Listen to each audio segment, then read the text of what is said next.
Deuxième partie de la fille qui a fait reconnaître son enfant par le cousin de son gars. Donc, Madame Sol, quand j'arrive au pays, le cousin, mon beau-frère chéri, mon beau-frère d'amour, mon beau-frère préféré, je fais reconnaître le moulin. On fait tous les papiers. Je n'ai pas déposé là-bas à l'ambassade de tout et tout. Donc, officiellement, c'est le père de mon mouna. Madame Sol. Je ne peux pas voir alors maintenant mes poules, mes ceci, mes cela. Je passe un séjour magnifique 2 semaines. Le père de mon enfant s'occupe bien de moi. Mes parents sont contents de voir les premiers petits-fils. Bref, tout se passe bien. Je reviens en diaspora. Je continue à me battre ici pour agrandir mon business. J'envoie l'argent. C'est le père de mon enfant, mon chéri, qui s'occupe de ça. Je lui fais confiance parce que, même étant là-bas, ce monsieur-là me mettait bien ici. Il s'occupait bien de notre fils, Madame Sol. Voilà l'enfant qui grandit. 1 an, 2 ans, tout se passe bien. Moi, je travaille ici. Je ne peux pas bouger comme ça avec l'enfant. L'enfant va à la garderie, l'enfant va à la crèche. Bref, je ne peux pas faire les allers-retours. Donc, ce que je fais, je vais au pays 1 fois par an. Donc, c'est lui qui s'occupe de tout là-bas. Et lui et moi, c'était entendu, il donnait à ma mère tous les mois l'argent qui sortait de mes business, 100 000 francs. Tous les mois, il donnait à ma mère pour sa popote. Quand ma mère avait un bobo, il s'occupait du bobo de maman, il me faisait la facture. Parfois, il m'envoie la facture, parfois, il s'occupe, il ne calcule pas, parce que c'est sa belle-mère. Madame Sol, un jour, je me lève comme ça. En pleine année scolaire, ma bestie qui m'avait dit de garder l'enfant, je lui dis, je suis fatiguée de programmer mes voyages. Je vais aller faire la surprise à mon chéri. Je ne dis pas à mon chéri que j'arrive, je ne dis rien à mon chéri. Je vais débarquer, j'arrive au pays et je lui dis que chéri, je suis là. Je descendais dans le même appartement meublé. Donc j'ai réservé le même appartement meublé. Ma bestie s'occupait de l'enfant qui partait déjà à l'école. Quand j'arrive, l'enfant a 4 ans, ce que je vous dis là. Quand j'arrive, je descends, bac. C'est mon frère qui vient me récupérer à l'aéroport. Je ne suis pas dans mon meublé. Le matin, j'arrive au bureau de mon chéri, je lui fais la surprise. Il est surpris. On dirait qu'il a vu Tortue Ninja. Je lui dis, chéri, je voulais te faire la surprise. Comment vas-tu? Hey, mais tu m'as pas dit... Non, je voulais te faire la surprise parce que chaque fois c'est programmé. Je voulais te faire la surprise, chéri. Ok, d'accord, c'est bien. Ah, comment va l'enfant? Il va bien? Tu l'as laissé avec qui? Je dis, t'inquiète, il est avec ta tasse ici, il est avec ceci, tout ça. Ok, d'accord.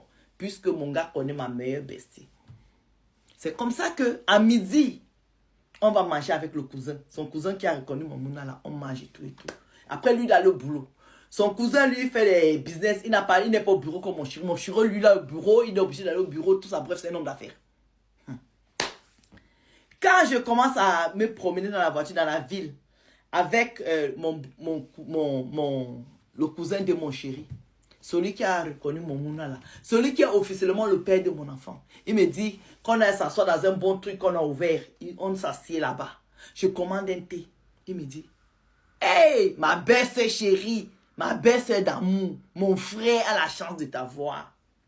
Est-ce que mon frère est même au courant qu'il a la chance d'avoir une femme comme toi? Pas la nyomo qu'il a à la maison là-bas. Je lui dis que nyomo, ça veut dire quoi? Il dit à la maison là-bas, il a une nyomo. Je lui dis, je ne te permets pas d'insulter, d'appeler la femme de ton frère nyomo. C'est comme ça que demain tu vas m'appeler aussi nyomo. Il me dit, qui va t'appeler nyomo? Je lui dis que stop. On arrête la conversation. Il dit que non. Il me dit, je ne comprends pas. La dernière fois, tu as eu l'enfant et mon frère. Mon frère m'a proposé ici qu'il faut que je reconnaisse son enfant là. J'ai dit oui. Mais jusqu'à aujourd'hui là, lui ne m'a pas donné la vraie raison. Il m'a seulement dit que il ne peut pas reconnaître. Mais toi, tu dois reconnaître l'enfant pour que l'enfant soit dans la famille. C'est toi qui ne voulais pas qu'il reconnaisse ou bien c'est quoi? Je suis restée bouche bée, madame. Je lui ai dit non. Il m'a dit que comme il est marié, c'est monté, c'est descendu. C'est là où papa Congosa, le cousin, lui dit que qui est marié? Il dit que mais ton frère, non. Mon frère n'est pas marié avec la nyomo qui est à la maison. Ils ont les enfants, mais ils ne sont pas mariés. Il ne l'a même pas doté. La fille était tombée enceinte, elle est venue squatter chez mon frère, elle est restée là-bas, faire des enfants. Jusqu'à aujourd'hui, on n'est jamais allé voir sa famille. C'est pourquoi je l'appelle Nyomo Nyomo parce que c'est une boutinga. Elle ne fait rien, c'est une consommatrice. Toute la famille ne l'aime pas. Toute la famille l'appelle consommatrice. Elle me dit, madame, je suis restée comme c'était glacé. J'ai dit au gars là que tu dis que quoi? Ton frère n'est pas marié? Elle dit que non. Même pas doté. Même pas le whisky à 4 côtés. On n'a pas donné. Officiellement, on ne connaît pas sa famille ne nous connaît pas. Madame Sol.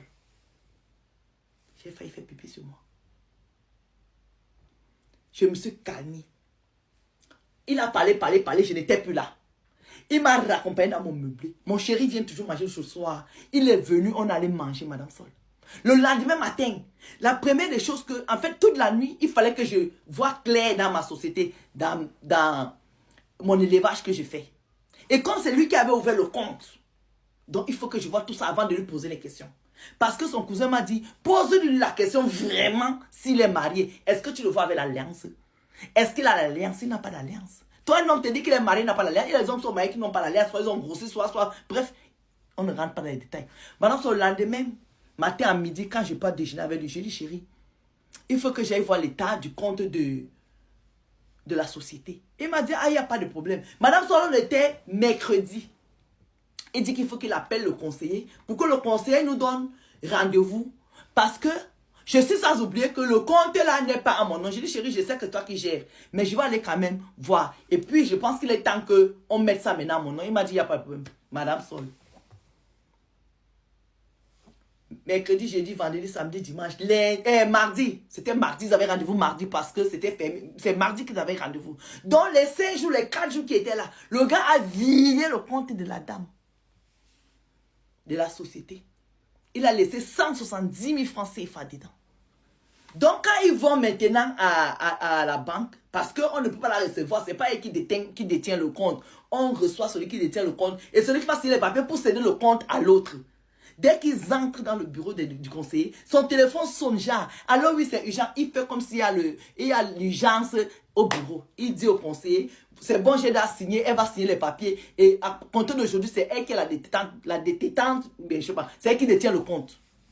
Tellement je suis émue comment on escroque les gens ici. Elle dit, madame Sol, j'ai signé tous les papiers, j'étais sûre que j'allais trouver là sur mon compte.